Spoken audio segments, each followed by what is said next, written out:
खूप पालकांचा प्रश्न असतो की आमचं नुकतंच जन्मलेलं बाळ रात्रभर रडत असतं, किरकिर करत असतं, शांतपणे झोपत नाही. तर अशा वेळेला आम्ही बाळाला ग्राईप वॉटर देऊ शकतो का, जेणेकरून बाळाचं पोट शांत होईल आणि बाळ व्यवस्थित झोपेल? तर सर्वात आधी लक्षात घ्या, ग्राईप वॉटर म्हणजे काय.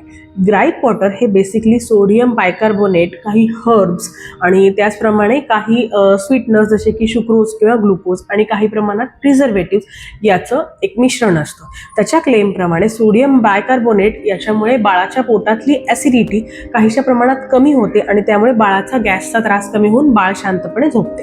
पण सगळ्यात आधी इथे जी गोष्ट समजून घ्यायची ती म्हणजे बाळाला 4 ते 6 आठवडे झाले की बाळाच्या पोटात गॅस निर्माण होतो आणि तो पुरेशा प्रमाणात वेळीच बाहेर नाही पडला की बाळाला कोलिकची समस्या निर्माण होऊ शकते. तसेच या बाळांना दिवस आणि रात्र याच्यातला फरक कळत नसतो. त्यामुळे खूप सारी बाळं ही नॅचरलीच सकाळी जास्त झोपतात आणि रात्री किरकिर करतात. परंतु ग्राईप वॉटरचा आणि पोटातलं कोलिक कमी होण्याचा याचा काही एव्हिडन्स नाहीये. तसेच लहान बाळांचं गट, एस्पेशली जे नवजात शिशु असतात, त्यांचं जे आतडं असतं ते खूप जास्त इमॅच्युअर असतं आणि ग्राईप वॉटरचं प्रिपरेशन हे कम्प्लिटली स्टराईल म्हणजेच अतिशय काटेकोर स्वच्छता ठेवून केलेलं नसतं. त्यामुळे खूप बाळांना याच्यामुळे ॲलर्जी आणि इन्फेक्शनचाही धोका होऊ शकतो. त्यामुळे प्रत्येक बाळाला ग्राईप वॉटर देण्याची आवश्यकता नाही. ग्राईप वॉटर हे कोलिकसाठी इंडिकेटेड किंवा पिडियाट्रिशियन रिकमेंडेड नाहीये.